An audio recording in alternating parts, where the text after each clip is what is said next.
Hi friends, நம்ம பார்க்க போகிற ரெசிபி என்னன்னு பார்த்தீங்கன்னா, குழந்தைங்களுக்குலாம் ரொம்ப பிடிச்ச பொட்டேட்டோ ஸ்மைலி எப்படி செய்யலாம்னு சொல்லிட்டு இந்த வீடியோவில் பார்க்கலாம். வாங்க ஃப்ரெண்ட்ஸ், வீடியோக்குள்ளே போகலாம். பொட்டேட்டோ ஸ்மைலி செய்ய தேவைப்படுற பொருள் என்னென்னா, ஃபஸ்ட்டு பொட்டேட்டோ உருளைக்கிழங்கை நல்லா வேக வச்சுட்டு தோலெல்லாம் எடுத்துகிட்டு இது மாதிரி வச்சுருக்கேன். எத்தனைன்னா 5. நெக்ஸ்ட்டு ஆயில் பார்த்திங்கன்னா டீப் ஃப்ரை செய்கிற அளவுக்கு கார்ன்ஃப்ளவர் 2 ஸ்பூனும், அப்புறம் பிரெட் கிரம்ஸ் 1 ஸ்பூனும் எடுத்து வச்சுருக்கேன்.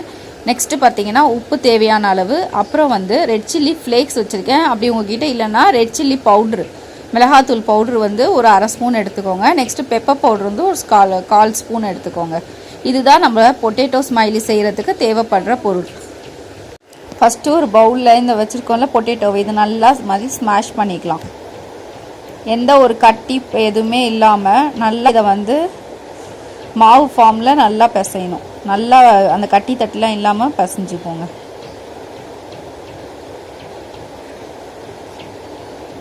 ஏன்னா இதில் லைட்டாக அந்த இது இருந்தால் கூட நம்ம பொட்டேட்டோ ஸ்மைலி பார்த்திங்கன்னா சரியாக வராது. அந்த ரவுண்டு ஷேப் சரியாக வராது. அதனால் நல்லா இதை பிசைஞ்சிக்கோங்க மாவு பதத்துக்கு. இது செய்கிறது பார்த்திங்கன்னா பயங்கர ஈஸியானது தான். எல்லாத்தையும் போட்டு ஆயிலில் போட்டு டீப் ஃப்ரை பண்ணி எடுத்துட வேண்டியதுதான். நெக்ஸ்ட்டு பார்த்திங்கன்னா cornflour 1 spoon, bread crumbs 1 spoon, next பார்த்திங்கன்னா உப்பு, red chilli flakes, pepper powder இதெல்லாம் போட்டுட்டு நல்லா மிக்ஸ் பண்ணணும்.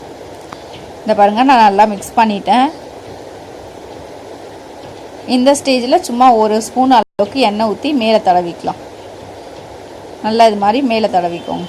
அப்போ தான் நம்ம உருண்டை செய்யும் போது கரெக்டாக வரும். இப்போ இது மாதிரி நல்லா ஒரு ஷீட் எடுத்துக்கோங்க. நெக்ஸ்ட்டு இந்த பொட்டேட்டோ பால்ஸை இது மாதிரி ஒரு ஷீட்டில் ஆயிலை ஃபஸ்ட்டு தடவிட்டு இதுலேருந்து எடுத்து நல்லா இது மாதிரி நல்லா தட்டிக்கோங்க.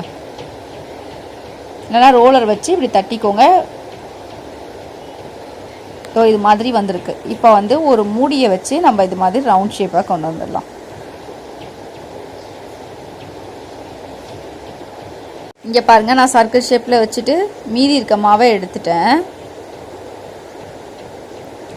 இந்த மீதி இருக்க மாவு வேஸ்ட் ஆகும்னு நினைக்காதீங்க. இதை திருப்பி நம்ம செய்யும் போது உருட்டிக்கலாம். சேர்த்து பிசைஞ்சிட்டு திருப்பி இது மாதிரி உருட்டி திருப்பி இது மாதிரி எடுத்துக்கலாம். அதனால் வேஸ்ட் ஆகாது இது. இப்போ இது மாதிரி ஒரு ஸ்டிக்கோ இல்லை ஸ்பூனோ இல்லைனா இந்த பணியாரம் செய்கிறதுக்கெலாம் அந்த கம்பி இருக்கும் பாருங்கள், அந்த கம்பி வச்சோ இது மாதிரி 2 கண்ணுக்கு 2 ஹோல்ஸ் போட்டுக்கலாம். வாய்க்கு இது மாதிரி பண்ணிங்கன்னா வாய் ஸ்மைலி நம்மளுக்கு ஆட்டோமேட்டிக்காக வந்துடும். நம்ம நார்மலாக எப்போவும் மாதிரி ஒரு உருளைக்கிழங்கு பிடிச்சி தந்தால் அது ஒரு இன்ட்ரெஸ்ட்டாகவே இருக்காது. நம்மளுக்கும் செய்யும் போது கொஞ்சம் டிஃப்ரெண்ட்டாக செஞ்சால் நம்மளுக்கும் சமைக்கும் போது ஒரு இன்ட்ரெஸ்ட்டாக இருக்கும். பசங்களும் பார்த்திங்கன்னா இதை விரும்பி சாப்பிடுவாங்க. இந்த மாதிரி டிஃப்ரெண்ட்டாக பண்ணி கொடுங்க. இப்போ ஆயில் நல்லா ஹீட் ஆகிடுச்சு. இப்போ ஒன்றா போட்டு பொரிச்சு எடுத்துக்கலாம். நான் சின்ன கடாயாக வச்சுருக்கிறதால ஒன்றா எடுக்கிறேன். இதுவே நீங்கள் கொஞ்சம் ப்ராடாக வச்சுருந்தீங்கன்னா ஒரு 4-5 கூட போட்டுக்கலாம். இப்போ நான் இன்னொன்று போட்டால் ஒட்டிக்கும், அதனால் நான் ஒன்றா போட்டு எடுக்கிறேன். இங்கே பாருங்கள், பார்க்கவே எவ்வளோ அழகாக இருக்குன்னு. ஸ்மைலி அந்த கண்ணும் வாயும் பாருங்கள் கரெக்டாக வந்திருக்கு. நம்ம நார்மலாக ஒரு சமையல் செய்கிறதுல ஒன்றுமே நம்மளுக்கு அது ஒரு இன்ட்ரெஸ்ட் இருக்காது.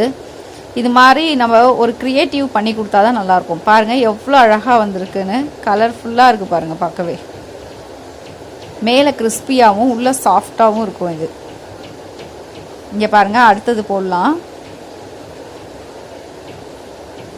இது சட்டுன்னு செய்யக்கூடிய ஒரு ஈவினிங் ஸ்நாக்ஸ். இப்போ பசங்க திடீர்னு எனக்கு ஸ்நாக்ஸ் வேணும்னு வாங்க, இல்லை வெளியில் போய் வாங்குறதுக்கு நம்ம இது மாதிரி எல்லாத்தையும் போட்டு மிக்ஸ் பண்ணி ஹெல்த்தியாகவும் கொடுக்கலாம். அதே மாதிரி இது மாதிரி க்ரியேட்டிவாக கொடுத்தா அவங்களும் ஒரு இன்ட்ரெஸ்ட்டாக எடுத்து சாப்பிடுவாங்க.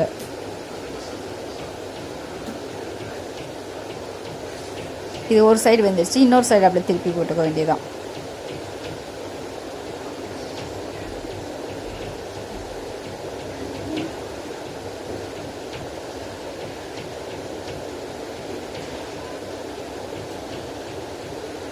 அவ்வளோதான், இதுவும் ரெடி ஆகிடுச்சு பாருங்கள். இந்த சைடும் பாருங்கள் நல்லா கலர் வந்திருக்கு.